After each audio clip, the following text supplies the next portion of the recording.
Hi guys, അപ്പം നമ്മളിന്ന് പോയിക്കൊണ്ടിരിക്കുന്നത് ആമസോൺ വ്യൂ പോയിൻ്റ് കാണാൻ വേണ്ടിയിട്ടാണ്. അപ്പം നമ്മൾ നല്ലൊരു ക്ലൈമറ്റ് ആയിരുന്നു ഇന്ന്. നല്ല അടിപൊളി കാലാവസ്ഥ എന്നൊക്കെ പറയില്ലേ. പക്ഷെ ഞങ്ങൾ ഇറങ്ങിയപ്പോൾ കുറച്ച് ലേറ്റായിപ്പോയി.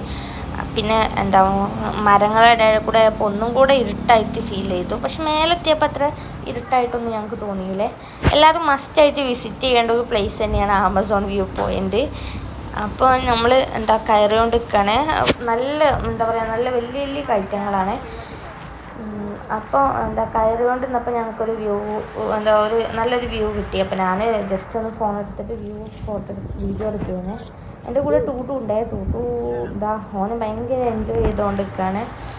നല്ലൊരു ഓഫ് റോഡ് എക്സ്പീരിയൻസ് ചെയ്യേണ്ടവർക്കൊക്കെ ഇങ്ങോട്ട് ആമസോൺ വ്യൂ പോയിൻ്റൊക്കെ മസ്റ്റായിട്ടും വരാം കേട്ടോ. കുറച്ച് നല്ല ഓഫ് റോഡാണ്. ഇങ്ങനെ കാണുമ്പോൾ ഞാൻ കുറേ വീഡിയോ എടുക്കാൻ മിസ്സായി. കുട്ടികളുകൊണ്ട് പരിമിതികളുണ്ടല്ലോ.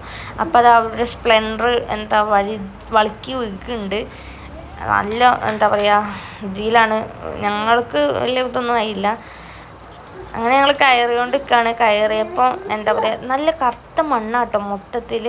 നല്ല അടിപൊളി എക്സ്പീരിയൻസ് ആയിരുന്നു ഈ പ്രാവശ്യം ഞങ്ങൾക്ക്. ഞങ്ങളുടെ കൂടെ സച്ചു ഉണ്ടായിരുന്നേ, ഞാൻ വിട്ടുപോയതാ പറയാൻ.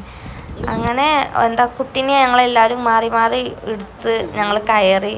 ഓരോ സ്ഥലത്തെത്തുമ്പോൾ ഓരോരോ പ്രത്യേക വ്യൂ ആയിരുന്നേ. പക്ഷെ നമ്മൾ കാണണമെന്ന് ആഗ്രഹിച്ച് വന്നത് ആമസോൺ വ്യൂ പോയിൻ്റ് പറഞ്ഞാൽ ചാലിയാറ് നിൽക്കുന്ന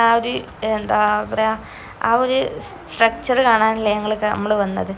എല്ലാവരും പകുതി എത്തിയപ്പോൾ എല്ലാവരും നല്ലോണം കുഴങ്ങിക്കണേ, ചടച്ചു എന്നൊക്കെ പറയാം. പക്ഷെ എന്നാലും ഞങ്ങളെ ഇത് വിട്ടില്ല. ഞങ്ങൾക്ക് കയറണം എന്നില്ല ഡെഡിക്കേഷൻ ഉള്ളതുകൊണ്ട് ഞങ്ങൾ കയറി. അങ്ങനെ കയറി പോരുമ്പോഴേ നല്ല വളുക്കുണ്ട്. നല്ല വളുക്കുണ്ട്. അങ്ങനെ ഞങ്ങൾ അവിടെ എത്തി. കണ്ടോ, അടിപൊളി വ്യൂ ആണ്. എല്ലാവരും മസ്റ്റായിട്ടും വിസിറ്റ് ചെയ്യേണ്ട ഒരു പ്ലേസ് തന്നെയാണ് ആമസോൺ വ്യൂ പോയിൻ്റ്. ഇതിൽ കക്കടം പോയ പോലെ തന്നെ നല്ലൊരു എക്സ്പീരിയൻസ് ചെയ്യുന്നു. ഇതും ടൂട്ടുക്കും ഭയങ്കര ഓന് നന്നായിട്ട് എൻജോയ് ചെയ്യുന്നുണ്ടായിരുന്നേ. ഓൻ എവിടെ പോയാലും പിന്നെ പ്രകൃതിനോട് വലിയ അറ്റാച്ച്ഡ് ആയതുകൊണ്ട് കുഴപ്പമില്ല. അങ്ങനെ ഞാനും ടൂട്ടുള്ളൊരു വീഡിയോ എടുത്ത് തരാൻ പറഞ്ഞു. അടിപൊളിയായിരുന്നു. എനിക്ക് നല്ല ഇഷ്ടമായി. ഇനിയുണ്ട് മേലേക്ക്. പക്ഷെ മേലേക്ക് കയറാൻ ഇരുട്ടായതുകൊണ്ട് പിന്നെ കയറിയില്ല. ഇത് പിന്നെ ഞങ്ങൾ ഇറങ്ങുന്ന രംഗങ്ങളാണ്. ഇറങ്ങാൻ ഭയങ്കര പാടായിരുന്നു. കാരണം വളുക്കുണ്ട്, നന്നായിട്ട് വളുക്കുണ്ട്. കുട്ടീനെയും കൊണ്ട് ഇറങ്ങിയപ്പോൾ സ്ലിപ്പായൊന്നുമില്ല. എന്നാലും പഠിച്ചോൻ കാത്ത് അൽഹംദുലില്ലാ. അടിപൊളി ഒരു എക്സ്പീരിയൻസ് ഇതിൽ കൂടെ ഞങ്ങൾക്ക് കിട്ടി. അപ്പം ഇൻഷാ അല്ലാഹ് ഇനി നമുക്ക് നെക്സ്റ്റ് ട്രിപ്പ് പോയിട്ട് വീണ്ടും കാണാം. അതുവരേക്കും ബൈ ബൈ.